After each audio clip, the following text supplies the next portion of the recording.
Okay, so Sam, you are a Chelsea fan, and today you are representing the entire Chelsea fan base. How does it feel? The entire Chelsea fan base is pretty daunting when you put it like that, Ben. Pretty daunting. But I'll give it my best shot. I'll give it my best shot.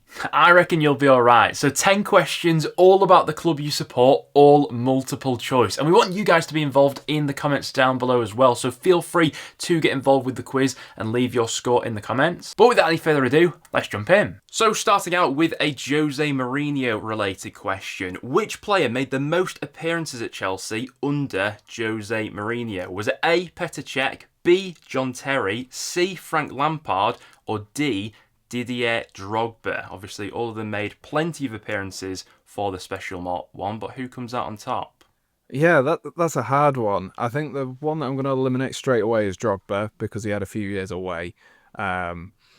And I just think that when he came back, he maybe didn't play as much as the rest of them. Terry's the one who sort of consistently played for a little bit longer, and with him being the captain, I'd be inclined to say that. But Lampard was kind of Mr. Consistent. I'm gonna go with Terry on the basis that I think in the first spell, John Terry was at a higher level than maybe Lampard was. In 2004. Yeah, so you're locking in John Terry as your answer. I can confirm it was fairly close, but you were absolutely correct. John Terry is spot on. 267 appearances under Mourinho in total. Wow, that's a lot. Okay, question 2. Eden Hazard made 352 appearances for Chelsea, but how many goal contributions did he manage in that time? Was it A, 152, B, 176, C, 195, or D, 244? Okay, so I'm going to eliminate the bottom and the top ones here. So I think it's the two in the middle. Did you say 195 and 170 something? 176 or 195. Okay. So I know he's not a part of the 100 club in terms of Premier League goals. But how many assists did he get? That makes it very difficult. And this is all competitions as well, All I must competitions say as well. Yeah. So, that's difficult. I'm going to have to take a punt, I think. I'm going to have to take a punt. It's a 50-50. I'm going to go with 176 or whatever the 170 option was.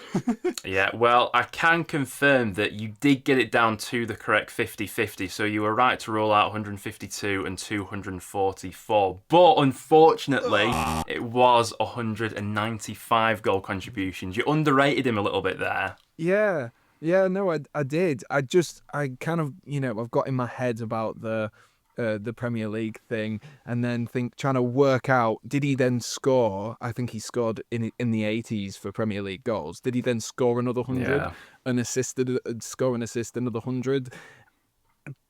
But clearly he's better than I thought he was, or scored more than I thought he was. Okay, so question 3, and this one I thought was quite an interesting one actually. Which of these pairs never played alongside each other at Chelsea? So which of these two Chelsea players were never on the pitch at the same time? Is it A, Joe Cole and Scott Parker, B, Eden Hazard and Didier Drogba, C, Juan Mata and Willian, or D, Kevin De Bruyne and Mohamed Salah? The ones that are kind of catching me out, I think, is Joe Cole and Scott Parker, and that's just because I don't think I was quite old enough at that moment in time to remember the intricate details. I'd have been maybe 3 or 4, so remembering the intricate details of that would be quite difficult. But there is nothing in my head that would ever alert me to the fact that they wouldn't be together. Mata and Willian, I am pretty certain did. I am pretty certain they did, because I'm pretty certain they've both won the Europa League with us. I know Mata won the Champions League. He's in this photo that's behind me. Winning the Champions League. It's just when did he move to United? But I'm pretty certain Willian joined. And the other one was Hazard and Drogba. And again, Hazard joined after we'd won the Champions League. So I think Hazard and Drogba will have been there together, which leaves that De Bruyne-Salah situation. Oof. I think it was close with De Bruyne and Salah as well. If they didn't play together, the likelihood they were both very young. I'm gonna go De Bruyne and Salah. I think there's more likelihood that Joe Cole, being a main player, would have played alongside Scott Parker than two youngsters playing alongside each other. So I'm gonna go De Bruyne and Salah. Locking in D as the answer, and you're absolutely correct to go ahead and do that. That there wasn't actually an overlap for them. So Salah was signed from Basel about a week after De Bruyne had just left to go to Wolfsburg. So very similar in terms of time frame, but yeah, you were bob on with your workings out there, I'd say. Okay, next question. Counting their tenures in days, which of these Chelsea managers lasted the longest? Was it A, Luis Felipe Scolari, B, Andre Villas-Boas, C, Roberto Di Matteo, or D, Graham Potter? So we're looking for the Chelsea manager that lasted the longest out of that bunch. The longest. I'm going to eliminate Potter. That might be recency bias, but I'm going to eliminate Potter straight away. Scolari, did we have him for a season, or was it a season and a bit? I can't quite remember off the top of my head. I can't quite remember. We obviously won the Champions League with Di Matteo, so that makes it a little bit more difficult. And I can't remember how long he lasted in that second season. I'd say I'm gonna lock in Villas-Boas, and I know I've not mentioned him, but the reason I say that is because I remember him being there for longer, whereas all I remember Di Matteo for is for the Champions League. And maybe that's me being a bad fan, but that's all I remember Villas-Boas leading the team for. Di Matteo for leading the team for. So I'm going to lock in Villas-Boas.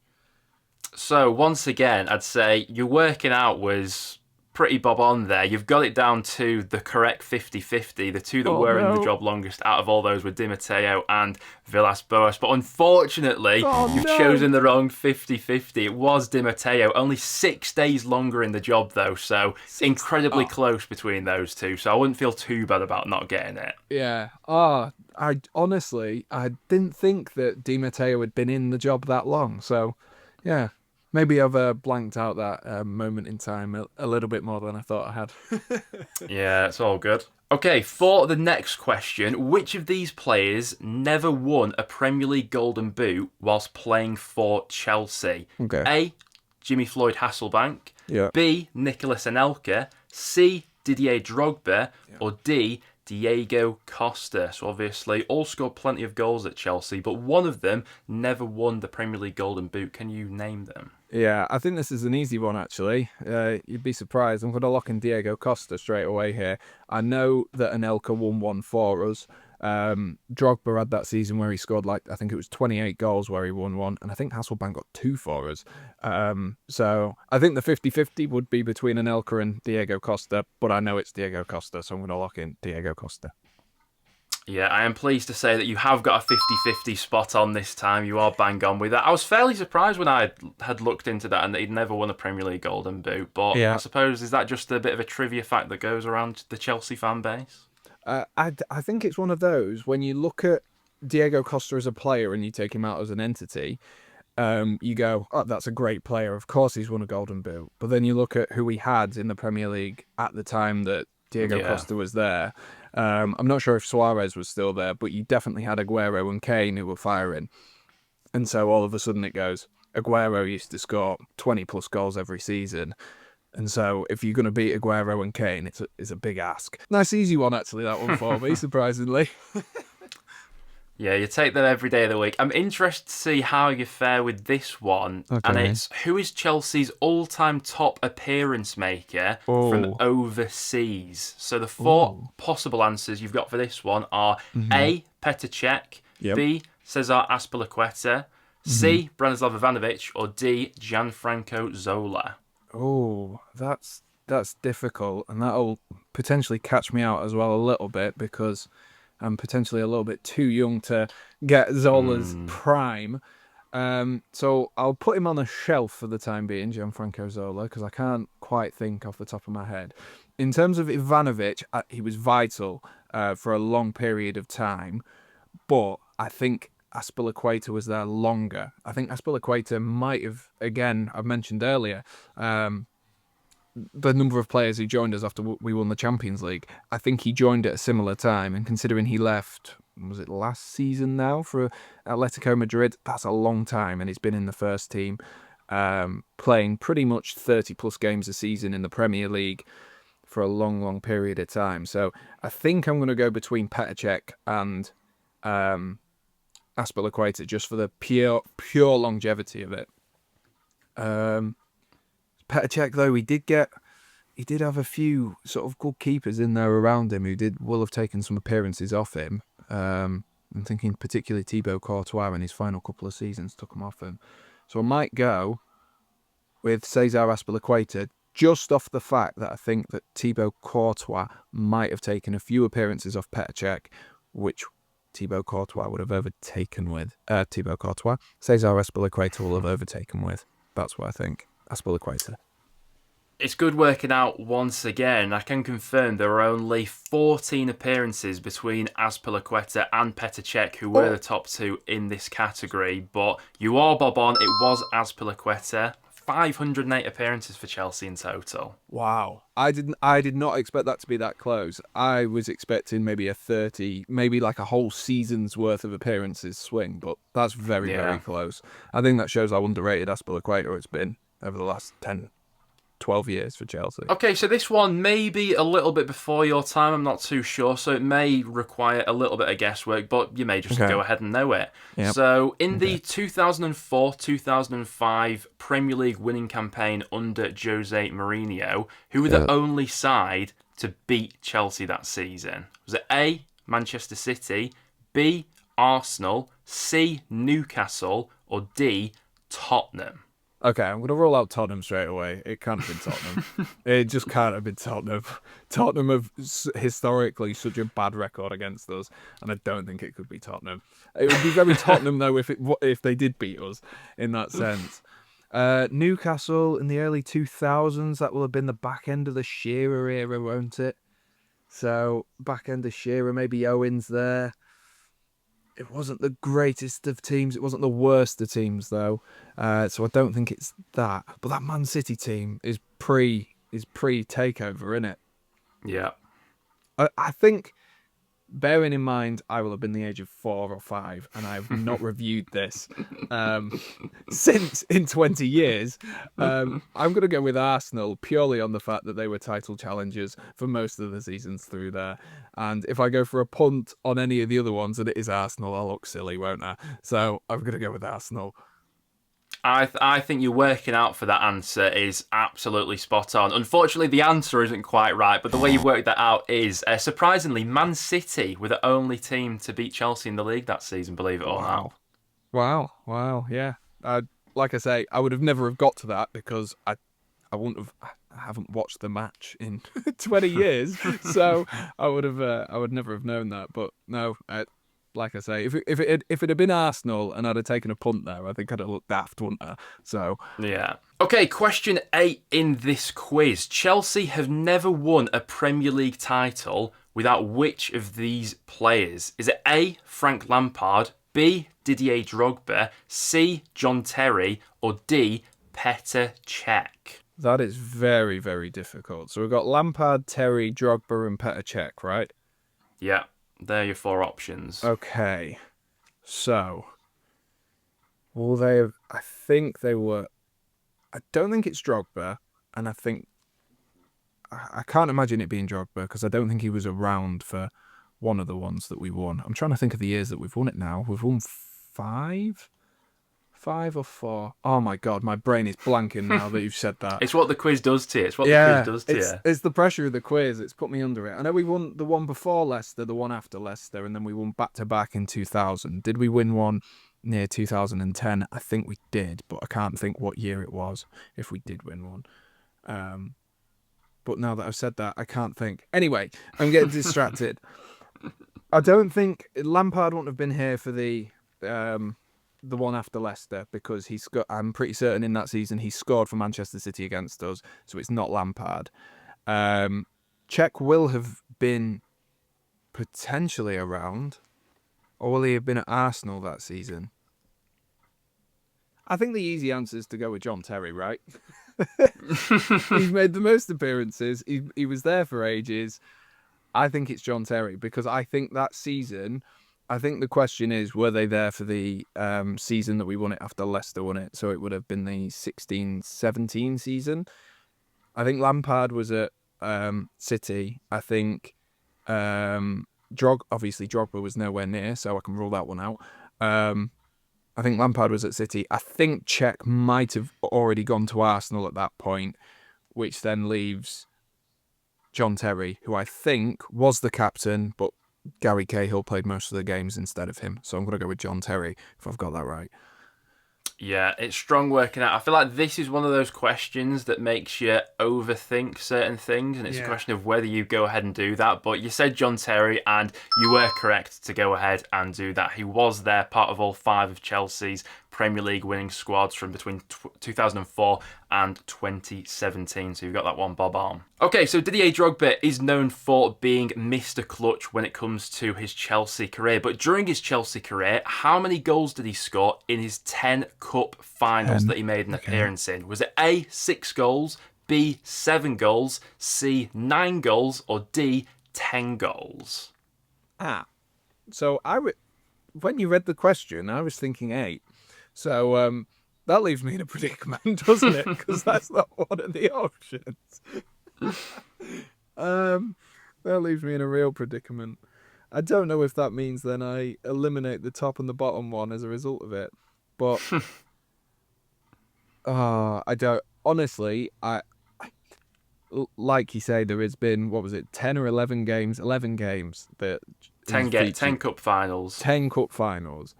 Do I think he scored a goal a game? Technically in cup finals, I don't think so. I think it was close. So on that logic that I thought it was 8, I'm going to go with 9, and I don't think it'll be a goal a game. It's not like I can sit here and list every single goal Drogba has scored in cup finals off the top. I wish I could, but I can't. So I'm going to go with 9.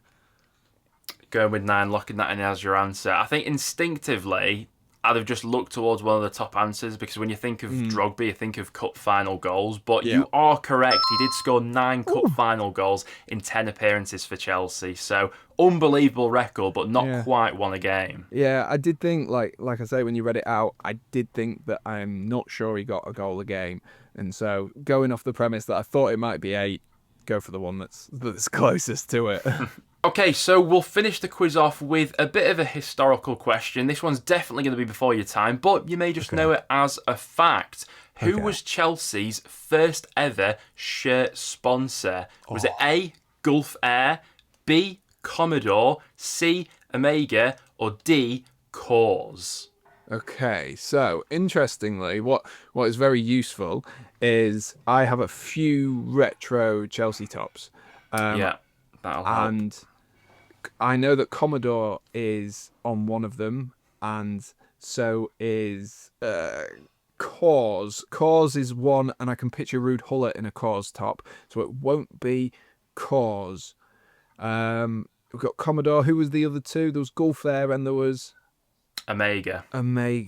Now I can't picture anyone with a kit with Omega on, and I don't know if that's a good thing or a bad thing for me right now. I don't think Commodore's old enough either. I think Commodore was early 90s, late 80s. Like I say, I've got Coors in my head with Ruud Gullit. Again, that could be wrong. Who knows? I'm going to go with a 50-50 between them again. I keep doing this, get myself in a 50-50. You do.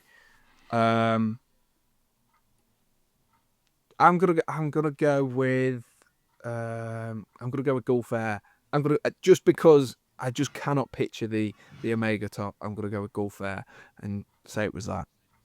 It's always interesting hearing people working these sorts of things out in their head and whether they sort of tie themselves in knots and things like that. So Chelsea's first ever shirt sponsor. We're going back to the 1983/84 season, and you're absolutely bob on. It was Gulf Air who were sponsoring Chelsea that season as their first ever sponsor. So they came before all the others we read out there. So strong end to the quiz there. You'll take that. Oh yeah, that was stressful. I tell you what, you just try and picture the kits, and like I say, I just didn't have one of the Omega ones, so I just thought we'll go with Gulf on the logic that I just cannot picture the other one, and it could have been anywhere in that era, if you know what I mean. So Yeah.